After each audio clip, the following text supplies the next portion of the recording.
Oh, we're very sorry. We had some network hitch, but we are back. Oh, we are back to a conversation. Tumerudi kwa conversation yetu.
Ah,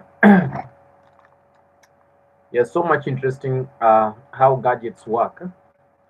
Sometimes there is a lot of pressure, but we keep on ruling. We must take care of everything around us. So, we're talking about the possible presidential candidates when it comes to the 2027 general elections, and we've talked about it. Talked about some of these guys. We talked of Gachagua, yeah, interest of Gachagua in the same, but we said if the court will uphold the impeachment of Gachagua, then he won't be on the ballot paper by that time, so we can't talk about him. And then we talked about who else? We talked about Matiang'i, who is backed by Jubilee, the Jubilee regime, the Jubilee party, and who is likely to be in contest with William Samoei Ruto when it comes to the 2027 general elections.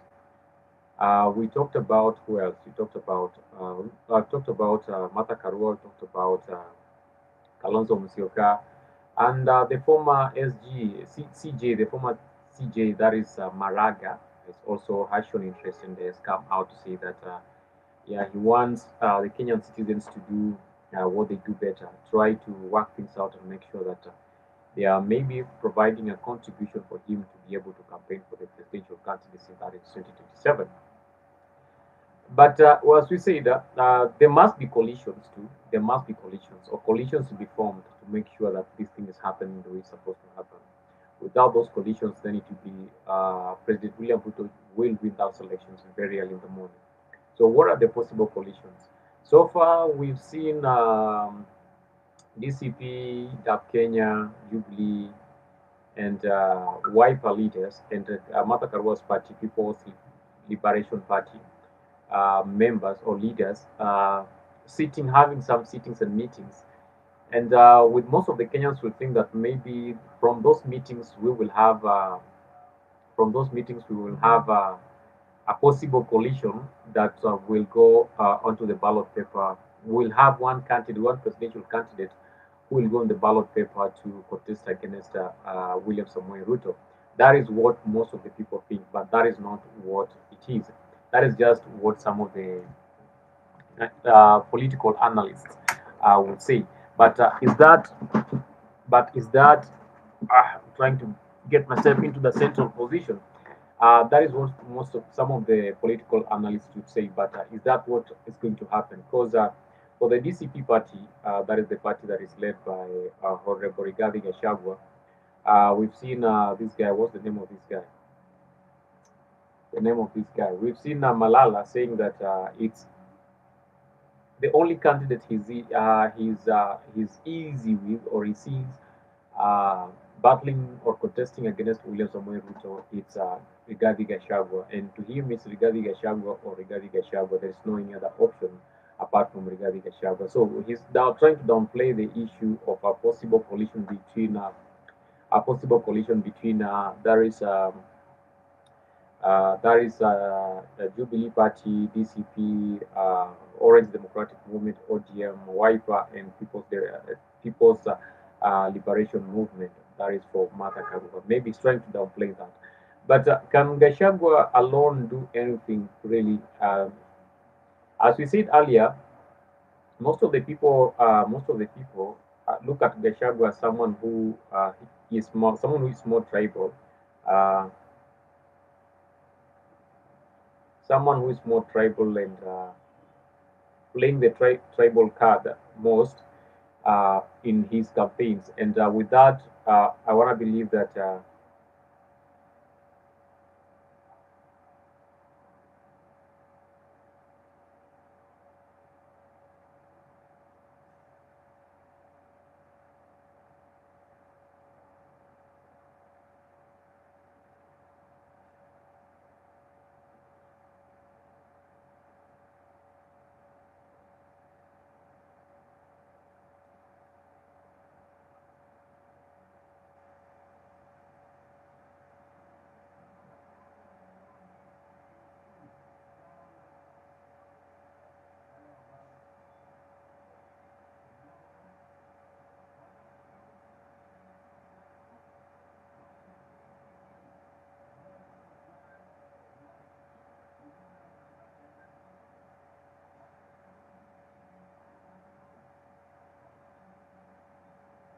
sorry guys, I'm trying to confirm something.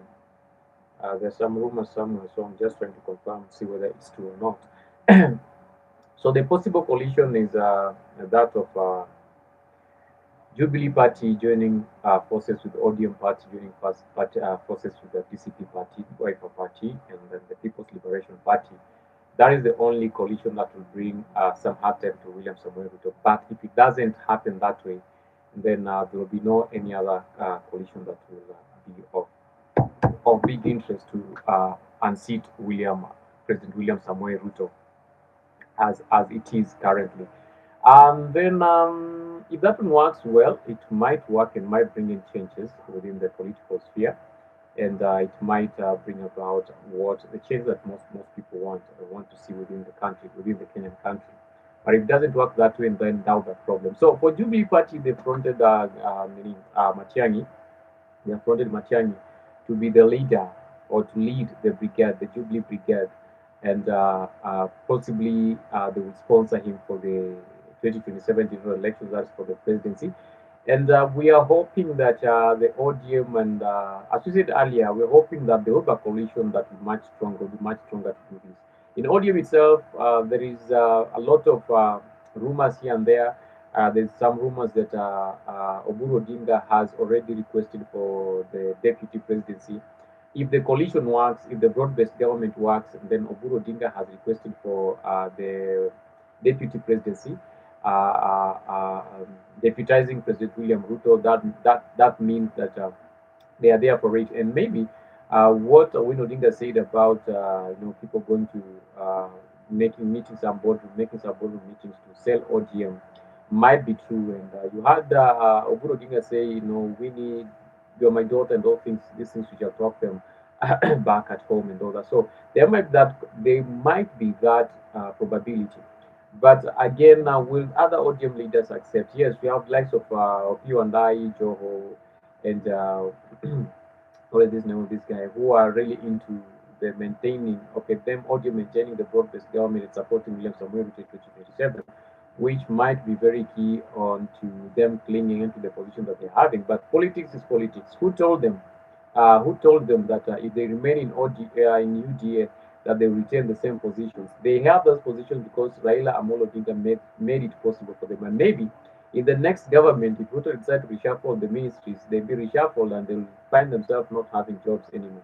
They'll be just commoners like me and you, and not the PSS as they are now. So they should not brag. And I know they are trying to talk about the broad-based government thing in 2027 for them to secure their position that they're still having, they're still holding now in the government. So that might be the reason why they are really pushing forward for the broad-based government to make sure that they are remaining in position and retaining the position that they are having currently. So that is for that is for the Kenyan politics, of which uh, it will be very tricky. It will be very tricky. It will be very tricky. But all we are praying for, God will direct that there'll be peace, even when all these things are happening the way they are happening. That no drama, no troubles will be there. So let's jump to the next to our neighbors in Tanzania. They just concluded their elections, general elections or presidential elections. It was general election because it concluded the elections of MPs in different places and all that. That was in August, no, October 29th. But the elections were marred with a lot of irregularities. And then there came protests. Then protests then came what anyone or everyone really want to talk about the post-election violence that happened. And there are some rumors of some people unalive, very many people unalive. And the government of the day said no, there was no one who was unalived in this. No one died. No one died, and there was no trouble. Everything went on well. Uh, um, that is President Samia Suluhu was declared the president-elect, and later she was sworn in an army barrack. And all the events that happened made very many people, political analysts, and even laymen, people like me and you, are questioning a lot. If she was elected by 98%, as she claims, why should the swearing in be held in an army barrack? Because an army barrack is more secure and they won't allow civilians to come in unless those civilians have the presidential pass or they've been allowed to do that. And those are the only people who are there. But if truly that people loved her and people voted for her and people were there for her, that celebration or the swearing in would have been done in a very common place where each and every individual, each and every citizen who is in love with her will come in to celebrate the victory that they have gotten in the elections. But that is not what really happened. Later, some videos started making lines on social media, people showing this and that. This is what happened. This is what happened. That is what happened. This is what happened, and all that. And it became so much ugly on social media to a level that people started questioning the legitimacy and the democracy that was used during the elections. Uh, they claim it was more democratic, but again, you understand that the key contestants or the key opponents of Mama Samia Suluhu were already imprisoned. People like Tundulisu, the Chadema party members, which is the most vocal opposition party in Tanzania, most of the leaders were imprisoned, so they did not participate in the elections. So probably those who participated in the elections at the presidential level were the people that Samia Suluhu knew it's easy for her to sorry, it's easy for her to do away of a win against these people, and that is why he left them to be there.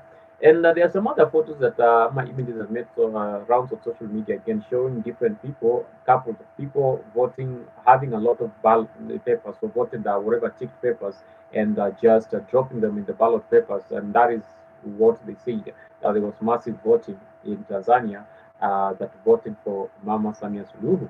And after that, the internet was shut down. After the internet was shut down, things went so cold there. We could not, most of the people from the outside could not understand what was going on in Tanzania as much as we would have wished to see and participate in that and maybe encourage the people to go voting. But that did not happen. And during that moment when the internet was shut down, there were very many rumors that people are being unalived. There are a lot of distractions and all that. With a few images that appeared on social media on internet, it clarified most of the things that were happening in Tanzania by that time. And it was something that was not good. It was unlike democracy, it was more of dictatorial. It was not democratic. Like things were not happening in a democratic way. It was more of dictatorial. And things that were happening are not things that are human possible. So those people were not doing things that showed the humanity. That's what I wanted to use. They were not things that prove the humanity or were strong to show people that there is this is what is happening. Um, this is what is happening. That everything that's happening is good. So after that, after that, as we said earlier, Suluhu was declared the president-elect and later sworn in as the president, serving for her first elected term, but her second term as the president of the president of Tanzania, because she took over after the death of Magufuli. And after that, we saw a lot of things saw a lot of things on media going through and making rounds on social media again. The live bodies of people, um, you know, piled in different places, piled in morgues and all that. So people in action, many in uniform in action, trying to do whatever the command, fulfill the command they were given. And all that took a lot of people into surprise, and people did not believe that that is what Samia Suluhu can be able to do, or that is what she has ordered the people to do, because most of the people did not believe that that is true. And despite that, the authorities came in and said like there is nothing of such a sort that happened in Tanzania, and there are no bodies as the internet is showing, and whatever the internet is showing are all lies and propagated speeches and propaganda. And we have the most vocal Tanzanian blogger who does not live, Kimambi. Is it Kimambi or Kimambi? She kept on posting, and up now she's still posting most of these things and trying to enlighten the world, show the world what really happened, what really conspired in Tanzania when the internet went off. And she says that people have been sending all those images, people have been sending those images and videos proving that the government of Tanzania is lying, that there are no people who were unalived, that there were no trouble in Tanzania. Everything was well, and everything went on as expected.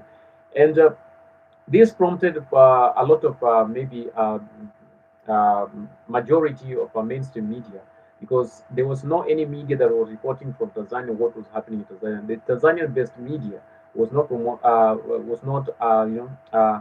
it was not reporting anything, because maybe they were afraid, they were under commands not to show any image of such a course and all that.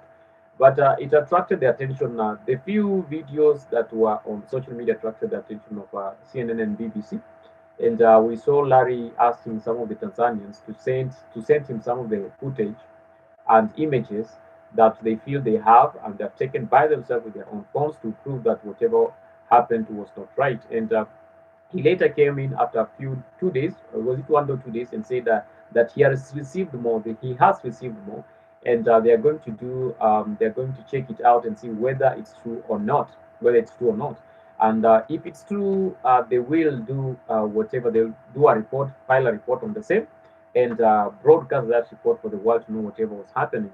On the same CNN came in and to also do their own. CNN came in to also do their own, and they worked out, and CNN gave the report that they proved that the photos and the images and the videos that were sent to them are true, and they gave their own report and showed that whatever happened in Tanzania was inhumane, and things did not go as they were expected to go, and the current president, or the elected president, Samia Suluhu, has some questions to answer. We saw the ICC come in and say they will come and do a thorough investigation to understand what really happened in Tanzania. We saw some other presidents congratulating Samia Suluhu, and some other presidents said they were not going to congratulate Samia Suluhu because the elections were not as democratic as they're supposed to be. Even the AU said that the elections were not democratic as they were supposed to be. And that has led to whatever is happening now. Now that the truth is coming out, the question is, where will the current the administration hide their face when the truth is when the real truth is revealed on what really conspired in Tanzania and what happened all that time when the internet was off? What if all those people, bodies that are piled, that people are showing on social media and are trying to post them, will be true? Will Tanzania be in a better position to negotiate for anything? Yesterday, 1 day ago, Suluhu came in and asked the Tanzanians for forgiveness, and said that Tanzania should continue building herself in a democratic way, and where they did not do everything in a democratic way, they will change and make sure that there is democracy that is working for Tanzania. There is democracy that's working for Tanzania, in each and every course. So we are yet to understand, but the question remains to be: what if the images that we are seeing on social media are true? What if the videos that we are seeing on social media are true? And what if ICC comes in and proves to be true? What will happen to Tanzania? Will Tanzania go back to another election? Will they have another second elections that they will turn to be democratic? And if that election comes in, what do you think will happen? So it's really hard to find a better way when it comes to East African politics because, again, going back to our brothers in Uganda. They are having the elections in January. Their general elections are happening in January, and President Yoweri Museveni has still showed any interest, and he's walking around asking people to vote him for the last time as the Ugandan president. So we don't know what the problem with African leaders was. Not even African leaders, because this is not an African problem. We've had we've had other leaders from different countries also clinging to power, clinging to power. Yeah, we North Korea, that is a monarchy. In Korea, North Korea, that's a monarchy. No one comes to power unless you're from the bloodline of the founders of that nation and all that. We've seen in Russia, the same. Putin has been in power all along. We are seeing that is in China. The same thing is happening. Maduro, on the other end, is doing whatever he can do to make sure that he's made in power forever. We are seeing the Islamic RSG that is in Iran still doing the same thing. So it's not just an African problem as people put onto it, like it's only in Africa where democracy doesn't work. And I don't believe if there is anything like democracy in this world. If you think there is democracy, kindly prove to me that there is what we call democracy in this world. Personally, I don't think if there is anything that we call democracy. So let's come back to Uganda. Museveni has been in power. Is it since 1986? I don't know. I'm not so sure about that. Maybe I check it out. Uh, Museveni has been in power all that long, and he's asking Ugandans to vote him for the last time. For the last time, and what's happening there is not as good as people would really like it.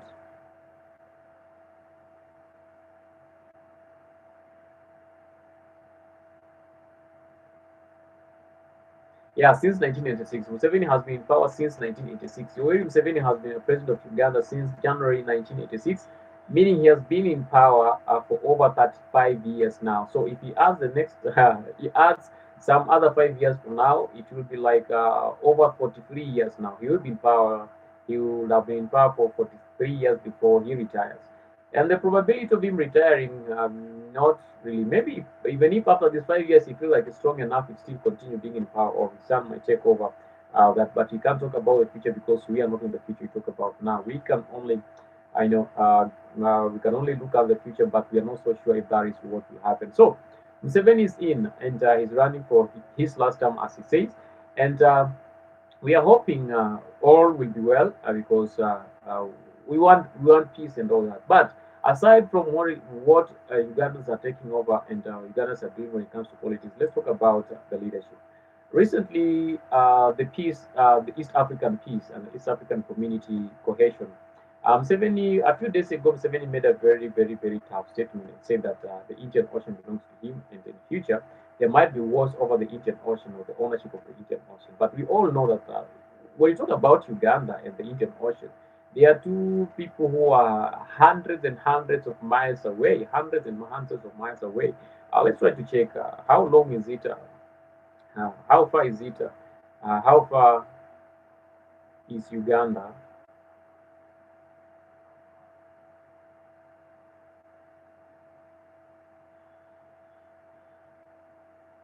from the Indian Ocean.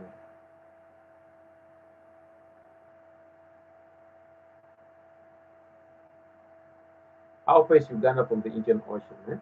We need to understand this because hizi vitu zenye Mseveni anasema haziendani, haziendi vizuri kabisa kabisa kabisa. Yeah, it's miles and miles away. It's estimated to be 241 kilometers, 241,000 kilometers, 241,000 kilometers, 241,000, 241 1,038 kilometers from the Indian Ocean to Uganda. But we hear our father and our grandfather Museveni saying that Uganda, the Indian Ocean belongs to him and it belongs to Uganda. and in future we might have wars about the Indian Ocean, Uganda gaining the access to the Indian Ocean, because it feels like there are things that it's not getting that it should be getting through the Indian Ocean, but now Kenya is dictating how those things will be got. So there's a lot of history and story about that, of which maybe one of these fine days will dig deeper into that to try to understand what is really happening on the same. But for now, let's talk about what's at hand, what has been said and what has not been said. So after Seven is saying that Kenyans went on social media, try to condemn and try to joke around. As you know, Kenyans on internet, they're very good on that, talking about that. But the Sun in came in and said, yes, it will take him only 5 days to make sure that he has taken over Nairobi and all that from Westlands and all that. And these are reckless statements from leaders. And I don't know, we don't really understand what this guy is trying to communicate, whatever he's trying to say, because the Kenyan administration has downplayed that issue. They are not saying anything about it, or have they come clean to say whether it should be or should not be. And most of the people went back to history, where Amini Dada tried to tried to do the very thing, but he was met with a very tough Kenyan authority that made Amini Dada go quiet completely and all that. So most people are asking, will the current president of Kenya do the same to Yoweri Kaguta Museveni, or will they have a sit-down meeting on the same and try to find a better way on that? And immediately after that, one day after that, we saw on social media that Museveni sent some of these army leaders to come to do what we call is it a visibility study, or to come and do benchmarking, to come and do what you call a benchmarking on how the Kenyan Army or Kenyan Air, whatever, works, Defense Forces works. And it's kind of crazy. It's kind of crazy. It's kind of crazy. Kind of crazy because, again, well, Economo, Economo san. It's kind of crazy, Economo san. We don't really know, we don't really understand what might happen next, but all we know is everything will be good. So, what's your take on everything that is happening around East Africa? Do you think we're headed in the right direction, or do you think we're headed in the wrong direction? What's your take? Do you think we're headed in the right direction or in the wrong direction? I love you all. Until this time we meet same place, same time. My name has been Alan Boy. I'm sorry for the poor lighting, but next time we'll make sure that we have the best lighting to do this thing in the best way ever. So thank you for your support. Please, if you joined this, make sure you subscribe and leave your comment and tell us what you really think about what we just talked about today. So thank you so much and God bless you all. Until next time we meet, good night.